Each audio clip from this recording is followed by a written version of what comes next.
Howdy my peeps. Today I'll be doing a watercolor painting that was based off of this sketch right here. And so that's what we're going to be doing tonight. Also, this video is about, as you no doubt saw in the title and thumbnail and stuff, challenging your comfort zone. And this video is sort of kind of styled like a video essay kind of. So if you like this sort of structured thing, please let me know so I can incorporate it more into my videos. I'm pretty sure you all know what a comfort zone is, but if you don't, a comfort zone is basically the place you go to feel comfortable. It's something that just feels nice to be in this place, creatively in this instance.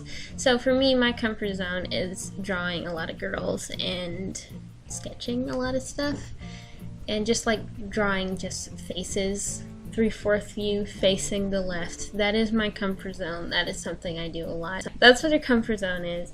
And recently I was looking through my sketchbook of some of my recent sketches, and I noticed something, and that's that I challenge my comfort zone a lot in my sketchbooks, but I don't really do it in my finished art. Comfort zones aren't necessarily a bad thing, especially if, like, for example, drawing is something that you just do for fun and something that you do to unwind. It's not a bad thing if you're just trying to relax, because you're trying to relax. It's not relaxing if you're just like sitting down stressing out about the anatomical correctness of the hands that you're drawing. If you're just trying to like be calm and stuff, that's not calming, that's stressful. And like creative things, you don't necessarily have to be good at them, like I said, if you're like just doing it for fun.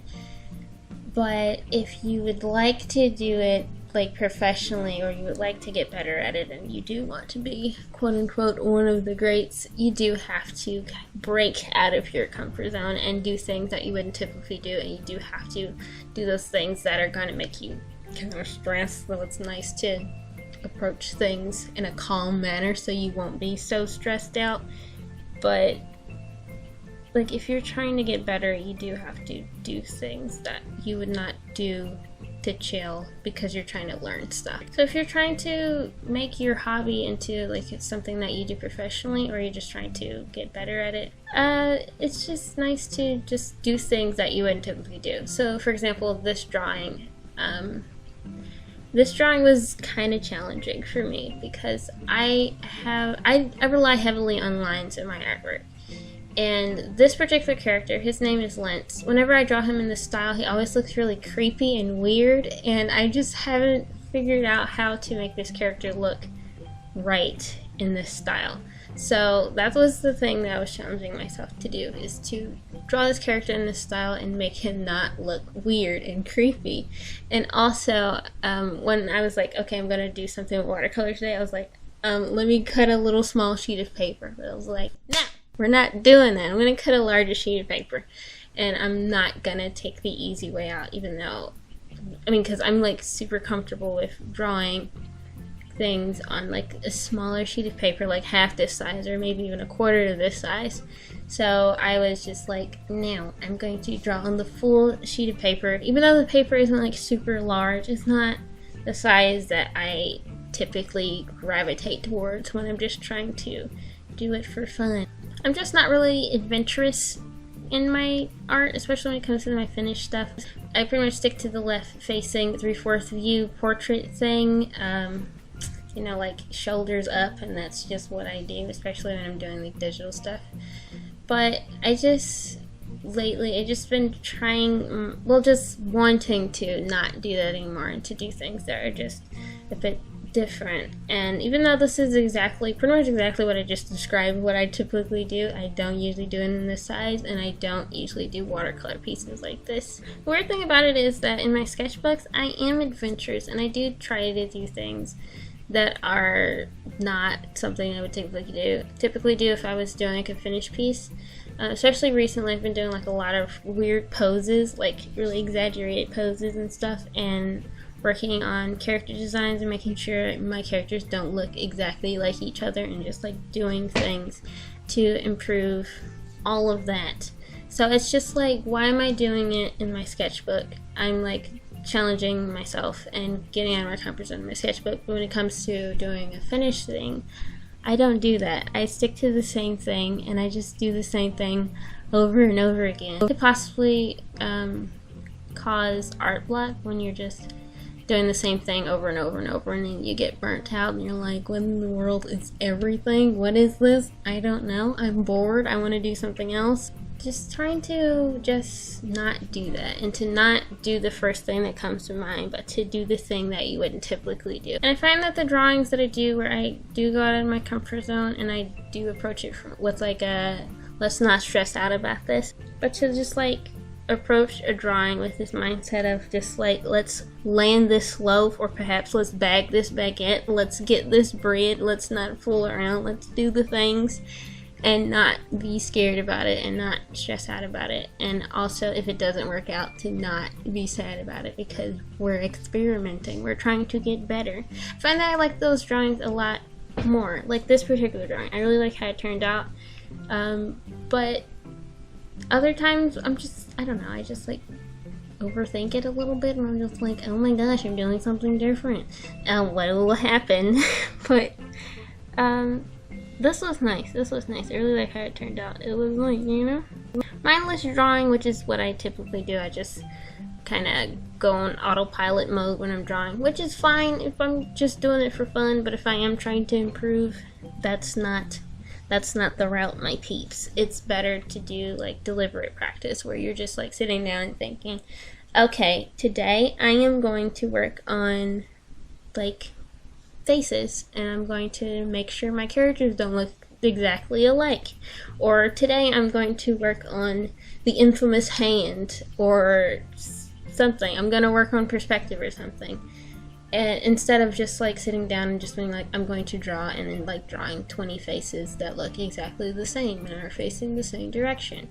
Though if you like, that sort of repetition is good for practice, it's better to be mindful about what you're doing and to do deliberate practices. And I mean, it doesn't have to be super structured. You don't have to be like, I'm going to, for 30 minutes, I'm going to watch these tutorials and draw these things. I mean, it doesn't have to be like that structured if that's not how you prefer to learn. But just to basically like figure out what it is that helps you improve in like a deliberate manner, not just like a let me just zone out and draw kind of manner. And when I'm doing these things, I try to make sure I'm not stressing out about it too much and not like worrying about what the end result will be, because it's practice. It's not gonna look right. These things are gonna look derpy, and just to accept that, because that's a part of the process, my peeps. But to like, when it does work out, I mean, it is nice when it does work out, when you try something new, because it's like, wow, I did that, chief. But anyway, for most of my career as an artist, if I can even say that, I've had a pretty like hands-off approach to the whole thing. Like I said, I just sit down and I just draw. I don't really think about what I'm doing too much. But ever since I injured my arm, I've just been not into that life as much, because I can't draw as much as I used to. So whenever I do draw, I want it to be, I want to like it, and I want it to be cool, and I want to challenge myself, and I want to do something different, because I've been doing the same thing for so long, and it's just nice to do things that are out of the ordinary for myself, you know? And so like there's a lot of things that I am not the best at, like perspective. Oh my goodness, it's so like that's one of the things I want to get better at. And a few times in some of my older sketchbooks, I like practice a little bit with perspective, but that is definitely something I want to get better at.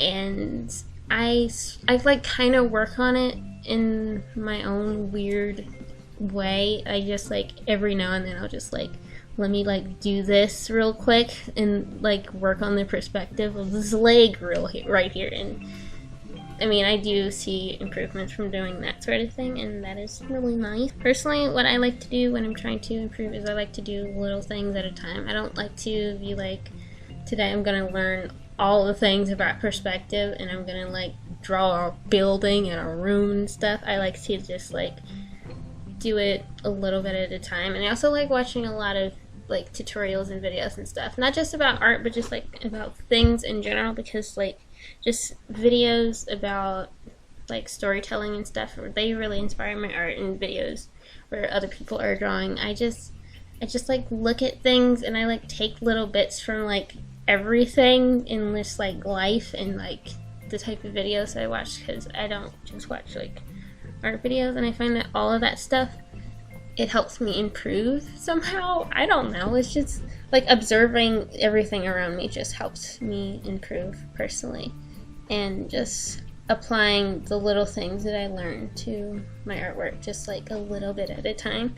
It's just one of the ways that I like to learn, and I like to get better at my artwork. Okay, so that was kind of all over the place, and I'm gonna try to edit this so that it all makes sense. But anyway, I hope you enjoyed this video, and I hope you got something out of it. If you like this sort of video, please let me know so I can incorporate it more into my video repertoire, I guess. I don't know. Also, tomorrow on Sunday, everything in my shop is going to be on sale, so if you would like to get something, you most certainly can. There's a link in my description. All the time. But anyway, if you like to support my art, you can head over there, or you can head over to my Ko-fi page. But if you don't want to do that, that is okay, my peeps. But if you still would like to support me, you can follow me on Instagram, or you can subscribe to my channel if you want to. Anyway, thank you so much for watching. I hope you enjoyed this video, and please enjoy the rest of your day.